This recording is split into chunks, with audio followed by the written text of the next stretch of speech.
In the morning, after the friends split to their separate prerogatives, they met once again at the Laughing Orc Inn to share what they had each learned the night before, as planned. Guldek began and explained about the primarily boring meeting he had the night before with the labourers and his father. He had been on the edge of sleep when the Woodworkers' Guildmaster, as well as the Lumberjacks' Guildmaster, started with their demands. Theirs were far different than the other guilds. They complained of creatures that had been emerging from the shadows and devastating their numbers. It was pertinent, Guildmaster Silladane exclaimed, that the city supply them with protection during the times of just before dawn and just after dusk in order for the men to set up and tear down for the day in safety. The Lumberjack Guild's numbers had dropped by nearly 30% in the past 6 months, and the members of the Woodworkers' Guild weren't exactly keen to go help with attrition numbers like that. Guldek told his companions about how he'd asked about the creatures, and all he was able to learn was that the smaller ones they called Darklings come around just after dusk. Darklings are smaller and less dangerous than the other larger ones. The woodsmen have taken to calling the other ones Shadow Kin. These creatures are larger with poisonous daggers, apparently amazing agility, and flit through the darkness quicker than a mated hummingbird. Ziffer assured them that these creatures wouldn't last long with him around. Since he was already speaking, Ziffer spoke his piece. He had stayed here in the Laughing Orc Inn the night before. After having his fill of mutton and potatoes, he had begun looking for someone to, let's say, punish for their misbehavior. It didn't take long for him to find a man at the bar being lewd to the serving girls, and in fact had even grabbed some of them in ways unwelcome. Ziffer kicked the man's legs from under him as he had called to get the man's attention, causing him to bash his chin against the bar on the way to the floor. Before the poor bastard could even react, Ziffer was bloodying his face with a boot heel. The barkeep informed him that the man was a regular, and the staff was used to his behavior by now. Ziffer reluctantly walked away. After he was once again seated, Ziffer resumed people-watching. He noticed some of the men from earlier. Specifically, he saw the man who was tattooed with the mark of the Black Hand. He was sitting with 3 other men. Oddly, none of them had tankards nor drinking vessels of any kind. As he watched, he observed that they weren't eating either. As a matter of fact, they didn't even appear to be conversing. A strange sight in the Laughing Orc or any tavern. It was at this point that Kiavara began to tell of what she'd gleaned from her search of Quarian's personal office and the conversation she'd had with him afterwards.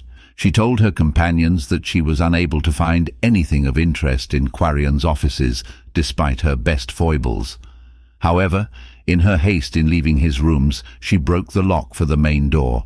This, in turn, angered Quarian, causing him to call out to his beloved daughter in anger and grief.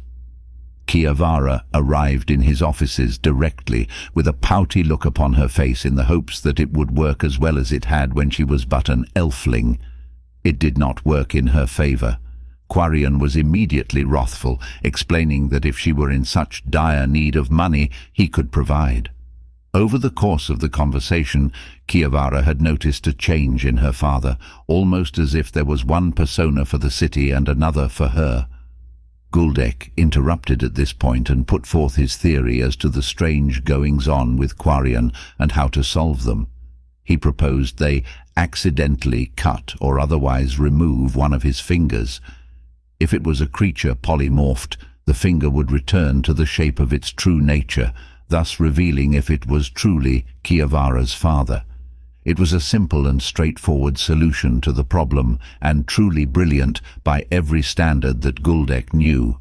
Ziffer then suggested that they simply kill whomever was going about as Quarian, and if it was actually him, he would stay in the same form, so they could take him to Tormund at the Tower of the Gods to have him resurrected.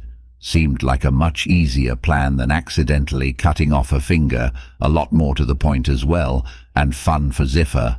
Kiavara interjected to explain that this was more than likely her father, and if they'd quit trying to kill or cut bits off him for a moment, she could tell them what she felt, knowing him as she did. She went on to explain that he had been quite caring and sympathetic when he thought it was a money issue. As they spoke, it was as if his true nature, the one Kiavara remembered from her youth, came back and was speaking with her. That is, until she mentioned her mother, Willowmena, and Sarkath. The next step on her journey did she see the green glimmer in his normally blue eyes that Guldek had spoken of prior. With all of the information they had, and Sun Wukong showing up late to speak of the local fauna, they debated the possibilities. Even though Ziffer's mind stayed the path of cutting off a finger of Quarian's, and he continued to bring it up at every point during their discussions. Eventually the group decided to try and track down the dragon on their trip to Sarkath. They also chose not to remove any of Quarian's body parts, much to the chagrin of both Guldek and Ziffer. It was at this point that Kiavara remembered a friend that the heroes of Glenadok had spoken of, and she had met many years ago, a druid who had helped them defeat a ferocious white dragon in the Drakenfell Mountains. Guldek thought that perhaps his father had spoken of her at one point, but couldn't be certain. They decided to ask Tormund if he had any way to reach this druid. Tormund did in fact know the druid of whom they spoke, and even had a way to communicate with her. It took a while for Tormund to find the sending stone in his belongings, as he had tucked it away a forgotten number of years ago. Whilst he was fumbling around for the stone, Tormund explained that Mikala was a druid who had helped them track down a horde of orcs in the Drakenfell Mountains, north of the Grey Wastes. As it turned out, an orc chieftain had one of the pieces of the Eye of the Dragon, a powerful magic item from the Second Age of Erde. After finally finding the stone, Tormund insisted upon speaking into the stone and telling Mikala what these folks were doing, and asked if she would be so kind as to help. Tormund held tightly to the stone until receiving her answer, and then thanking her before gingerly handing the stone to a frustrated Guldek. He thanked his father and explained that if he and the rest were to meet Mikala this evening, they needed to get moving. The travellers got the carriage that the mayor had given them, then did their shopping in the inner ring, and began the trek into the forest to meet with this mysterious druid. Sun Wukong chose to stop and donate to several shrines along the way out of Glenadok, explaining that it was part of his faith known as Yinism in the Xingdu kingdoms. While they moved through the city, all but Ziffer noticed that the city was quite a bit busier than when they had entered town 2 days prior. Perhaps the negotiations were going better than previously thought. The streets weren't exactly buzzing, but they were much busier than 2 weeks ago when they had been summoned for the trip to Stronghold. What wasn't busy at all was the road into the narrow water forest. In fact, it was bereft of people or animals, which was most curious as many of the small folk fished the river for sustenance. As they travelled, they saw that the woodcutters weren't just logging as normal, they were clear-cutting the forest. Upon reaching this conclusion close to the edge of the forest, Guldek happened to glimpse a glyph on one of the milling machines. He called for the caravan to stop so that he might inspect the glyph more closely. With the exception of Ziffer, the group went to investigate. While both Guldek and Kiavara were unable to decipher the exact purpose of the mark, Sun Wukong outdid the arcanists with his recent studies and was able to construe that the glyph would create some type of explosion if it were to move. When he heard that there could possibly be an explosion, Ziffer perked up. As his companions were trying to figure a way to make the glyph move from a safe distance, Ziffer offered to strike it with his crossbow. That would surely move the glyph, and he would more than likely be at a safe distance with the weapon's range. Upon further discussion, it was decided that this was the best course of action. Everyone would be out of range, and it would disable the trap. Everyone moved into position and ensured that the horses were clear of the blast radius before Ziffer let loose the bolt. The crossbow's trigger let the arrow fly unerringly towards its mark. The explosion, however, was far more than any of them had anticipated. The blast was nearly twice the size of any magical fireball that any of them had ever seen, and that was before the shockwave hit Guldek and Ziffer, deafening Guldek in the process. Whatever entities were involved in this were far more powerful than any of these naive yet bold travelers had even a clue. A short while later, they entered the narrow water forest, just as dusk was approaching. The darkness creeps into the forest before it does in the plains. The hour or so just before the sun actually falls, the shadows lengthen and eyes unused to the twilight hours begin to play tricks on their owners. Knowing the darklings may well be out there, they tread ever so carefully toward the 2-league mark where Michaela was meant to meet them. Sun Wukong and Guldek were the first to hear the creatures. They were in the trees and closing in fast. Just as the creatures encroached, Sun was able to warn his companions so that none were surprised. The battle with these almost smoke and shadow-like primates that were barely the size of a halfling began. What ensued was a quick but unusual battle, to say the least. These darklings flung poisonous and blinding excrement at them and used the shadows to teleport from one space to another. However, being blinded seemed to sharpen Kiavara's aim, as she was able to down 2 of the creatures with the help of her allies. Ziffer took out the third with the help of Guldek, and Sun Wukong took out the final one, striking the last blow of a concerted effort. They took a short time to recover before moving on, as they knew it was only a short distance, perhaps a league or less, before the appointed meeting area with Michaela. They gathered themselves and wearily moved onward. Just as they were reaching the approximate location of the meetup, a blast of necrotic energy nearly hit Kiavara, but she was able to narrowly avoid it. A battle ensued with what could only be one of the Shadowkin and another Darkling. The Darkling proved to be less troublesome alone than as a group. The Shadowkin, on the other hand, were deadly and evasive, nearly taking out Guldek just before trying to escape, unsuccessfully. Ziffer was able to take it down with a well-placed firebolt. Exhausted from the day's travel, not to mention 2 battles and an exploding mill, they figured that this was as good a place as any to set camp and wait for Michaela.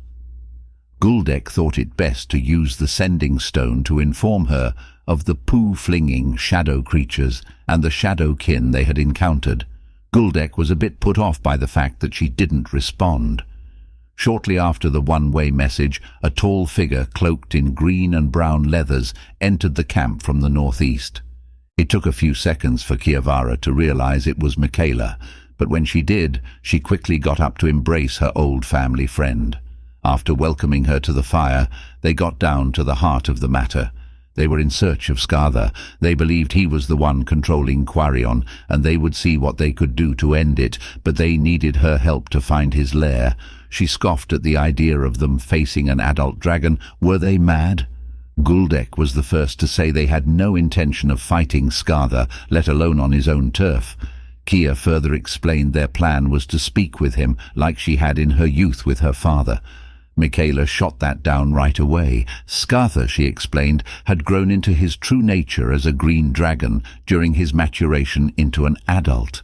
Michaela had discovered that the dragon had allied with some force from the Shadowfell. From the single communique she had been able to intercept, she learned the dragon was annoyed with the cities of Sarkath and Glenadok because they were destroying and taking from a forest he considers his own. Sarkath has been harvesting more of the rare flora that the ecosystem can support, and the hunters were more indiscriminate. Glenadok, on the other hand, was expanding into the forest and clear-cutting in order to do so, neither of which were tenable in Skatha's mind. And to be fair, Michaela wasn't so keen on how they were doing things either, but she was also aware of the cyclical nature of society and nature's tendency to swallow them in time. Kiavara then asked after her mother. Had Michaela heard anything about or from Wilhelmina? Michaela was sorry to say that, to her knowledge, Wilhelmina had never made it to Huntersport. She had been there just a few months prior and would certainly have seen her on the docks, or even in the dockmaster's office, if she was indeed handling the import-export side of the family business. Crestfallen, Kiavara asked her compatriots what they should do, as she was torn between her duty to the people of the Alliance and her love for her mother. After a lengthy discussion, it was decided that Michaela would bring the sending stone to Tormund, along with a message from Kia concerning her mother. She pleaded with Tormund to use his powers to send a magical message to her mother asking about her well-being.